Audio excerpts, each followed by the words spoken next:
Hello friends, my name is Ritika. Welcome to my YouTube channel. और हमारा channel जो है वो बेसिकली फोकस करता है वन डे एग्ज़ाम के लिए इम्पोर्टेंट फैक्ट्स के ऊपर।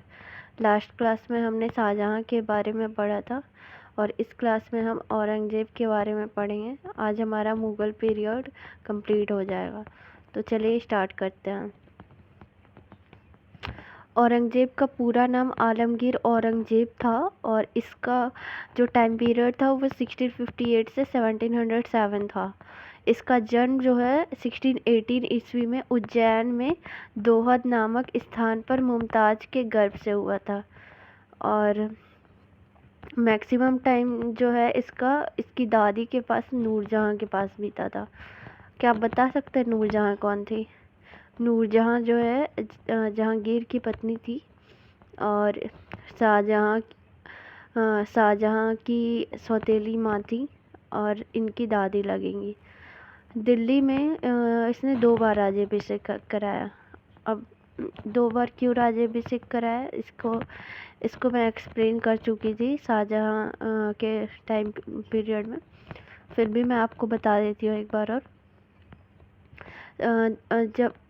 जब शाहजहाँ जो है उसको मृत्यु की अफवाह फैली थी तो इनके जो 4 बेटे हैं वो आपस में लड़ने लगे उसके लिए, सत्ता के लिए। तो 1658 में 3 युद्ध हुआ था और दारा सिकोह के बीच युद्ध हुआ था औरंगज़ेब का 2 बार। तो उस टाइम उसे हरा कर अपनी राज्याभिषेक करवाया था और 1659 में फिर से दारा सिकोह ने विद्रोह कर दिया था, तो इसने उसे उसकी मृत्यु करके और ये राजा बना। तो फिर इसलिए इसने ये 2 बार राज्याभिषेक इसने कराई दिल्ली में। इसके गुरु जो थे वो पीर मोहम्मद हकीम थे। इसका जो विवाह है वो दिलरास बानो बेगम के साथ हुआ था और जिसे रबिया बीबी से भी वो फेमस थी। बीबी का मकबरा जो है वो औरंगाबाद में है। इसकी याद करने की ट्रिक है, औरंगजेब में औरंग आता है और बीबी का मकबरा औरंगाबाद। मुग़ल सत्ता चरमोत्कर्ष पर थी। उस टाइम जो है वो मुग़ल सत्ता जो है अपनी पीक के पर थी। इसने शाइस्ता खां भेजकर बंगाल जीत लिया, मीर जुमला भेजकर कूच बिहार और मीर जुमला भेजकर कूच बिहार जीत लिया, असम जीत लिया, आराकान के राजा जो को जीत लिया, चटगांव जहाँ पर है वहाँ पर जीत लिया।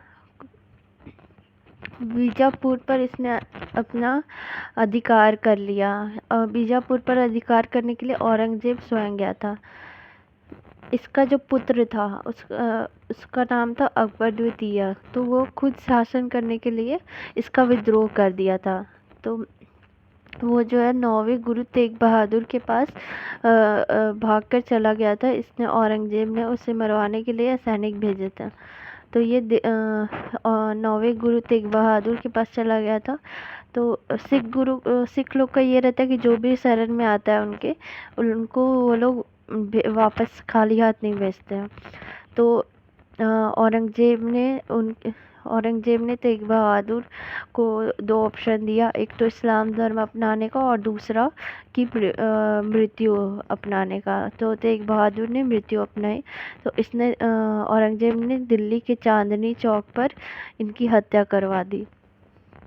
वहीं पे आज गुरुद्वारा है। शिवाजी के पुत्र थे संभाजी। संभाजी ने भी अकबर द्वितीय को संरक्षण दिया था, तो उसकी भी हत्या करवा दी औरंगज़ेब ने। दक्षिण भारत में शिवाजी ने सबसे ज़्यादा विद्रोह किया था औरंगज़ेब का।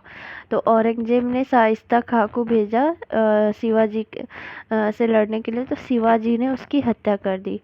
फिर 1665 में जयसिंह को भेजा संधि करवाने के लिए, तो जयसिंह ने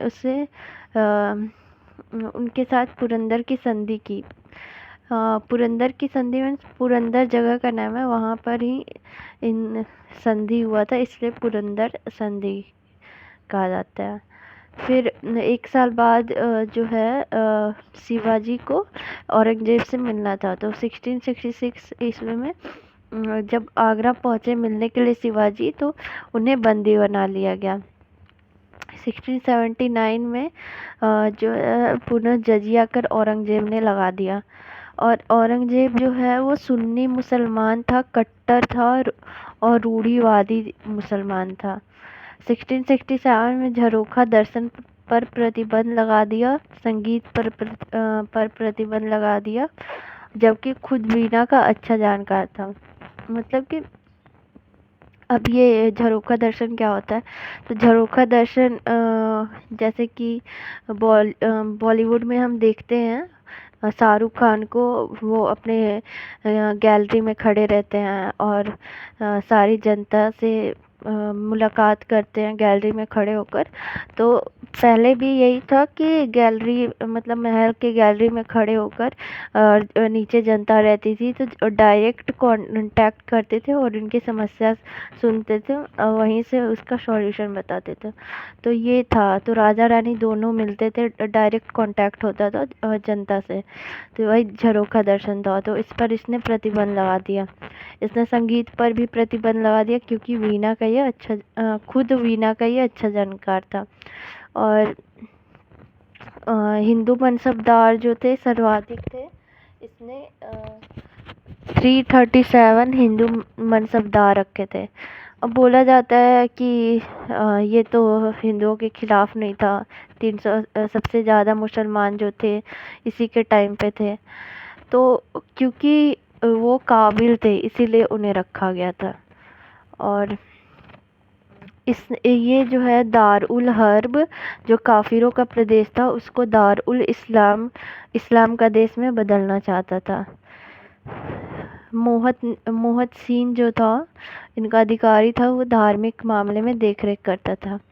और औरंगजेब की मृत्यु जो है 1707 ईस्वी में हुई और इसे भी औरंगाबाद में दफनाया गया। औरंगजेब के बाद मृत्यु के बाद कोई योग्य शासक नहीं आया और मुगल साम्राज्य का धीरे धीरे पतन होने लगा। तो औरंगजेब ही मेन था। तो गाइस, इसका आप अगर स्क्रीनशॉट लेना चाहते हैं तो ले सकते हैं। और ये था औरंगजेब के बारे में। आशा करती हूँ मैंने अच्छे से एक्सप्लेन किया होगा आपको। और मिलते हैं अब नेक्स्ट वीडियो में, तब तक के लिए इजाज़त दीजिए। धन्यवाद।